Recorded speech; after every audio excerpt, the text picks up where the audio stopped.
Hello नमस्कार दोस्तों। आज की इस वीडियो में हम बात करने वाले हैं एक बेहद ही इंटरेस्टिंग और मज़ेदार टॉपिक्स के बारे में। ठीक है, दुकान में स्टॉक मेंटेन कैसे करें। दोस्तों, स्टॉक मेंटेन करना दुकानदारी के लिए बहुत ही जरूरी है। अगर इसमें कमी होता है, अगर इसके बारे में सही से हमें नॉलेज नहीं होता है तो दुकान फ्लॉप हो जाता है, दुकान बंद हो जाता है। तो ऐसा गलती कभी भी नहीं करना चाहिए किसी दुकानदार को, जिससे उनका दुकान जो है सो बंद हो जाए या फ्लॉप हो जाए। तो दोस्तों, पूंजी डूबने का जो मेन कारण होता है वो कहीं ना कहीं स्टॉक मेंटेन में कमी होने के कारण ही जो है सो पूंजी डूब जाता है दोस्तों।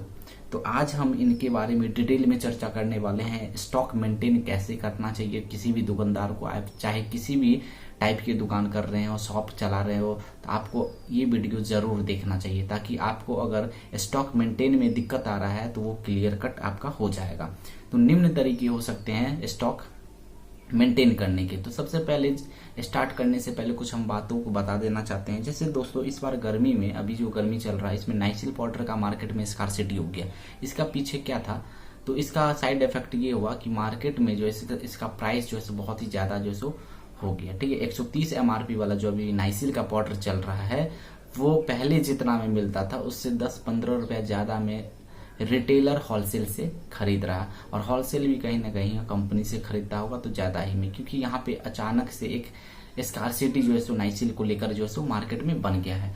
तो कहीं ना कहीं अगर स्टॉक मेंटेन पहले से कर लिए होते होलसेलर या रिटेलर तो यहाँ पे फिर उतना स्कार्सिटी नहीं होता और फिर इसका प्राइस जो है सो नॉर्मल ही रहता है। लेकिन यहाँ पे गड़बड़ी हुआ, तो वहाँ पे क्या चीज का गड़बड़ी हुआ? तो स्टॉक मेंटेन के कारण, अनुभव के कारण यहाँ पर जो है सो ऐसा हो गया।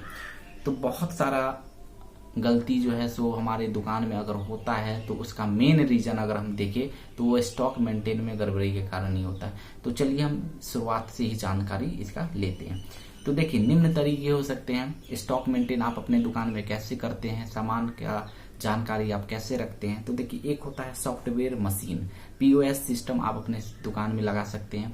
बड़े बड़े दुकान जो होते हैं, बिग बाजार होते हैं, या फिर छोटा मोटा ग्रोसरी स्टोर जैसे आपने बड़े बड़े शहर में देखे होंगे, तो वहां पर POS मशीन सॉफ्टवेयर जो है सो वहां पे बिलिंग मशीन लगा रहता है, जिस बिलिंग मशीन से जो है आप बिल भी जनरेट कर सकते हैं, और वही मशीन आपके प्रोडक्ट के बारे में इंफॉर्मेशन रखता है, स्टॉक मेंटेन करके वही मशीन आपका कर देगा। तो ये समझिए कि 100 में से सिर्फ 80 दुकानदार ही जो है ऐसा होता है, 80 दुकानदार ऐसा होता है जो मैनुअली ही करते हैं। कैसे करते हैं? मैनुअली। 20 है वो दुकानदार को हम मान के चलिए जो अपनी दुकान पे जो है POS मशीन सॉफ्टवेयर मशीन जो है लगा के रखी है। तो दूसरा तरीका क्या है? मैनुअली कर सकते हैं। पहला तरीका था कि आप सॉफ्टवेयर मशीन बैठा दीजिए, ठीक है, कंप्यूटर लगा लीजिए। दूसरा तरीका है मैनुअली आप कर सकते हैं, और तीसरा तरीका होता है दोस्तों स्टाफ के जरिए आप जो है उसको स्टॉक मेंटेन आप कर सकते हैं, जो भी होता है। तो यहाँ पर आज की इस वीडियो में दोस्तों हम बात करने वाले हैं मैनुअली कैसे कर सकते हैं। हर कोई तो मशीन नहीं बैठा सकता अपनी दुकान में, तो मैनुअली कैसे कर सकते हैं। तो देखिए दोस्तों, ध्यान से सुनिए इस वीडियो को, बहुत ही जो है सो आपके लिए ये यूजफुल होने वाली है। बेचने के दौरान ही नोट कर ले डायरी में। अगर जब भी आप सेलिंग काउंटर पे है, जब आप बेच रहे हैं, तो वहां पर आपको पता चल जाएगा, जैसे कस्टमर डिमांड कर रहा है तो वहां पे आपको पता चलेगा कि ये प्रोडक्ट आपके पास कितना बचा हुआ है। अगर कम बचा हुआ तो वहां पे नोट कर लीजिए, अगर ज्यादा है तो छोड़ दीजिए। या कुछ ऐसा प्रोडक्ट भी होगा जो कस्टमर आपको डिमांड कर रहा है लेकिन आपके शॉप में नहीं है, ठीक है, तो उसको भी नोट डाउन कर लीजिए, और फिर मार्केट से वो आप एक लिस्ट बना के ले आइए। खाली समय में भी स्टॉक चेक कर सकते हैं। पहला तरीका तो ये है कि डायरी में मेंटेन कर लीजिए। दूसरा तरीका है कि खाली टाइम में जो है आप अपना जो है उसको चेक कर सकते हैं। अगर आप बिक्री के सभी सामानों का बिल देना चाहते हैं, मान के चलिए कुछ ऐसा भी तरीका होता है पहले के टाइप का कि आप जैसे बिल देना चाहते हैं कस्टमर को पुर्जा बना के, तो वो क्या होता है, एक कॉपी अपने पास रख लिया कार्बन वाला, और दूसरा जो कस्टमर को दे दिया। फिर वो आप एक सप्ताह में एक बार चेक करते, तो वो पुराना मॉडल है, उस तरीके से आप ज्यादा लंबे समय तक जो है स्टॉक मेंटेन नहीं कर पाएंगे।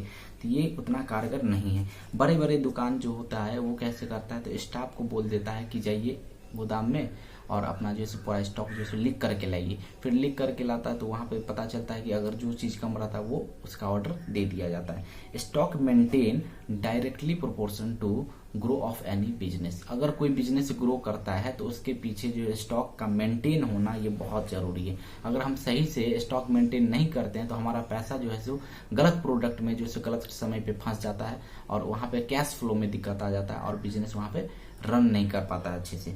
बिजनेस को मैनेज करने का मतलब होता है, क्या मतलब होता है बिजनेस का अगर मैनेज करना है तो इसका मतलब क्या होता है? तो मतलब होता है दोस्तों इसका दो। पहला होता है स्टॉक मेंटेन में अच्छे हैं। अगर बिजनेस को आप मैनेज कर रहे हैं तो इसका मतलब ये होता है कि आप स्टॉक मेंटेन करने में अच्छे हैं। दूसरा है मनी मैनेजमेंट में भी अच्छे हैं। दो ही तरीका है, अगर बिजनेस में आपको सफल होना है तो दो चीज में आपको पक्के खिलाड़ी बनना होगा। पहला चीज है कि स्टॉक मेंटेनेंस में आपको जो है ज्यादा अच्छे होना पड़ेगा, चाहे आप एक्सपीरियंस ले, चाहे आप सीखे या किसी दूसरे की मदद ले, लेकिन बनना पड़ेगा इसमें आपको अच्छा खिलाड़ी।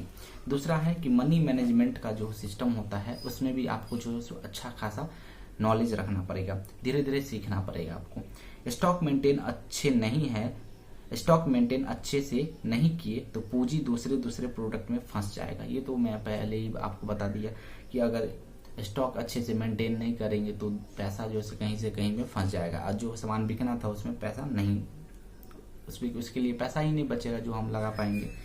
तो ये जो टॉपिक है किसी भी बिजनेस के लिए पिलर की तरह होता है दोस्तों। अगर हम बात करें कि जैसे घर के लिए पिलर कितना जरूरी होता है, उसी तरीके से अगर हम स्टॉक मेंटेन को अगर छोड़ दे बिजनेस से तो फिर इस बिजनेस फ्लॉप होना तय है। स्टॉक मेंटेन करने के अनुभव से ही आपको भविष्य में कौन प्रोडक्ट कितना बिकेगा और कब खरीदना, कौन सा प्रोडक्ट कितना क्वांटिटी में खरीदना है, ये आपको इसके जानकारी के होने के बाद ही पता चलेगा।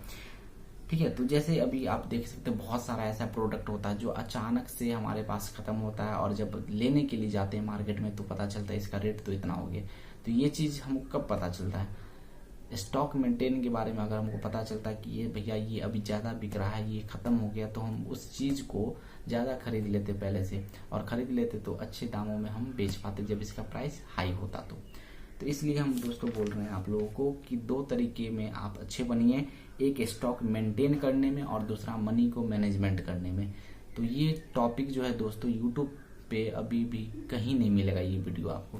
तो इस टॉपिक पे दोस्तों हम नेक्स्ट वीडियो में भी जो है बात करेंगे, अच्छे से बात करेंगे ताकि आपको पूरा तरीके से जो है इसके बारे में जानकारी हो जाए, क्योंकि ये टॉपिक जो है सो बहुत ही इम्पोर्टेंट से है।